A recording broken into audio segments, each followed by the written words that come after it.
Salut tout le monde, привет всем, меня зовут Юля et aujourd'hui je fais une vidéo sur l'accusatif. Avant ce cas il me paraissait assez simple donc je me disais que ça sert à rien de faire une vidéo là-dessus mais maintenant je me rends compte que c'est quand même important. Donc on va commencer par les déclinaisons, les terminaisons pour ce cas. Donc ce qui est assez bien c'est quand on décline les mots qui sont inanimés, c'est-à-dire les objets. Donc ce ne sont pas les personnes, ce ne sont pas les animaux. Quand on les décline, on ne fait rien, on ne touche rien au masculin et au neutre. On les décline seulement au féminin. Donc, je vous propose les terminaisons du féminin. On remplace a par ou et ya par you.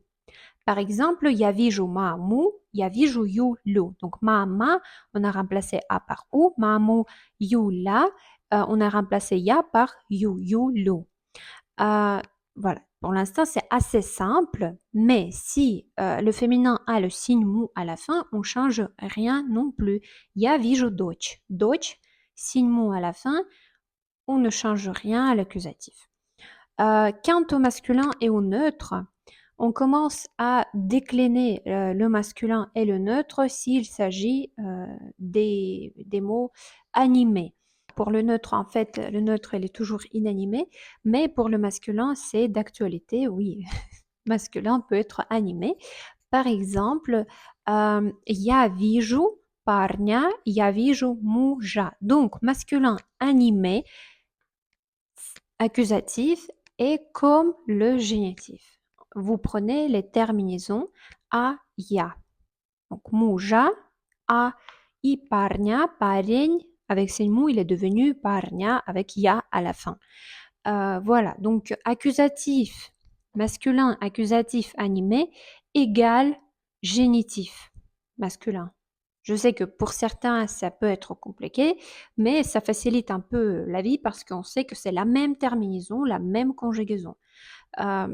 Aussi pour les adjectifs. Donc pour masculin, les adjectifs, ça va être ogo, yego, qu'on lit d'ailleurs comme ova, yeva ou ava, yeva.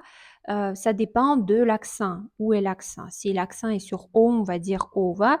Si l'accent n'est pas sur le o, on va dire ava. Par exemple, красивого парня. Я вижу красивого парня. Je vois un beau jeune homme.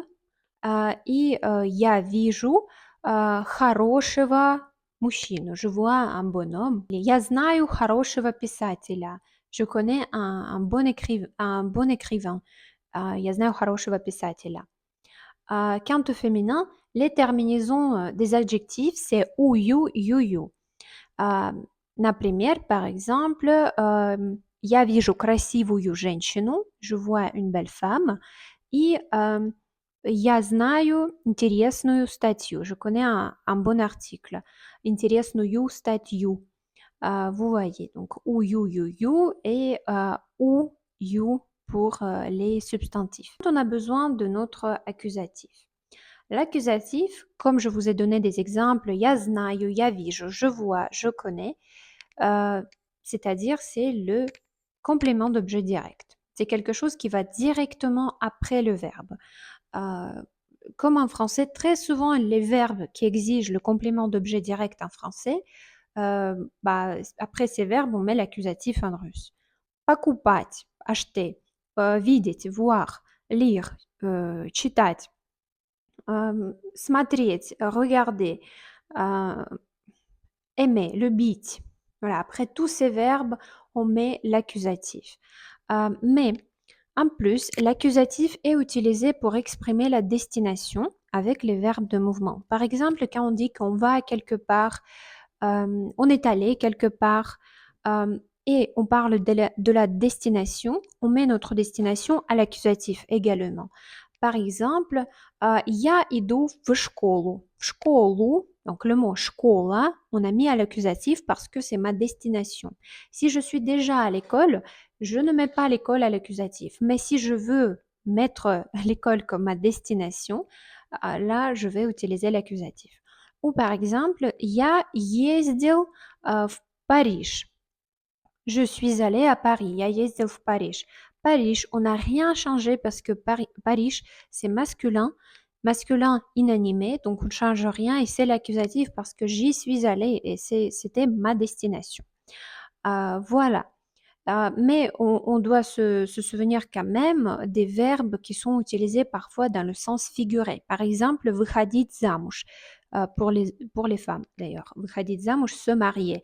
Par exemple, она вышла замуж за этого человека. Elle s'est mariée avec cet homme, avec cette personne. Donc, она вышла замуж за, et là, za, s'est mariée avec quelqu'un, et cette personne va être à l'accusatif également, parce que выходить замуж за, il y a le verbe de mouvement выходить, même si ici il est dans le sens figuré, quand même on met l'accusatif après. Un petit exercice à la fin de la vidéo, je vous propose des phrases et vous devez mettre le mot à l'accusatif. Donc parfois il faut le décliner, parfois il faut pas. On commence. Я люблю эти цветы. Oui, bien sûr, on fait rien, on change rien parce que c'est pluriel, donc on décline rien, ça reste. Я люблю эти цветы. Я читаю хорошая книга. Bien sûr qu'il faut décliner et хорошая книга, on doit mettre à l'accusatif, donc avec ую et а devient у, хорошую книгу. Я читаю хорошую книгу. Он любит итальянская кухня. On любит итальянскую кухню. Oui, on met à l'accusatif, donc итальянскую кухню, ую, ю.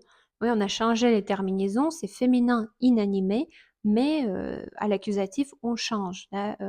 Он любит итальянскую кухню. Они смотрят хороший фильм. Они смотрят хороший film, on ne change rien parce que c'est masculin inanimé, хороший film, donc à l'accusatif, ça ne change pas. Et le dernier exemple de notre exercice, она знает известный актер. Et bien sûr qu'on doit décliner, она знает известного актера parce que acteur masculin mais animé. Animé, donc si c'est animé, on doit décliner et on met les terminaisons ого et a. Ого pour l'adjectif et a pour le nom, c'est-à-dire известного актера. Она знает известного актера. Voilà, voilà. Si vous avez des questions, n'hésitez pas à me laisser vos questions dans les commentaires. Abonnez-vous à ma chaîne et à bientôt. До свидания. До скорых встреч.